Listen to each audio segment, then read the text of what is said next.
Stacy and Jan. I am visiting Jan while she sits in open house today, and we're going to talk a little bit about buyer's agents and seller's agent and just some things you need to be aware of when you are out going to open houses. In Illinois, the laws are a little bit different than they are in a lot of states. Here, buyer's agents are separate from the seller's agent, and we represent the buyers regardless of the fact that we're paid out of the proceeds of the sale of the home.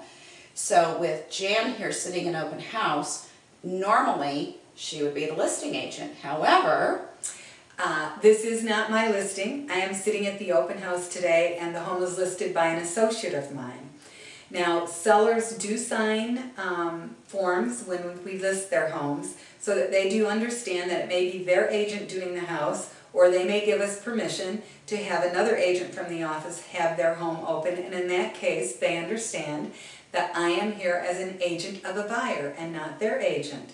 So when buyers come through this particular open house today and they have questions or they have an interest in their home, I can actually represent them as a buyer's agent.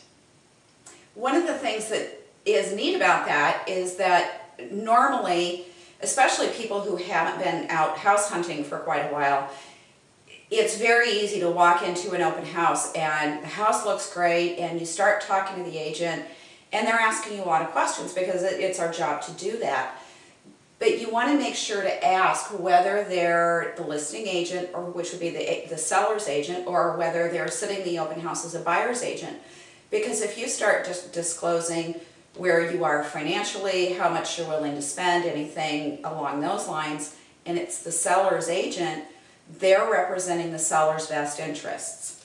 And actually, in that particular case, when a listing agent is sitting at the open house and they do start talking to you as a buyer, if you are the buyer, about pertinent information, they really need to acknowledge the fact that if they are working with you, this makes them a dual agent. That means that they have to become an agent of the seller and the buyer. Now, as a buyer, you have the option to work with this agent as a dual agent, or you have the option to say, I would like to work with the buyer's agent or another agent of my own. I might mention a little bit at this point about dual agency. Some consumers are not necessarily comfortable working with an agent as a dual agent. Others are. Some realtors do not like to work as a dual agent, and others do. I will say that I believe that as long as you are working with a very reputable, professional, and honest real estate agent, dual agency should not necessarily be a problem. We actually in the state of Illinois have what we call dual agency forms, which specifically detail what a dual agent is allowed and is not allowed to do. And in essence, basically, if we do work in the form of a dual agent, we need to work as an impartial agent of the buyer and the seller.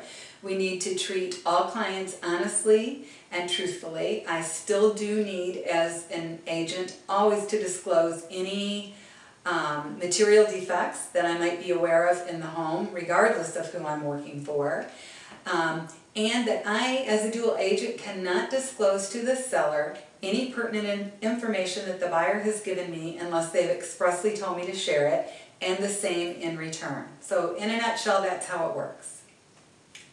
So that's buyer's agency and seller's agency and now dual agency. And just keep in mind at an open house, make sure that you know who it is that you're talking to. Thanks and have a great day. Bye.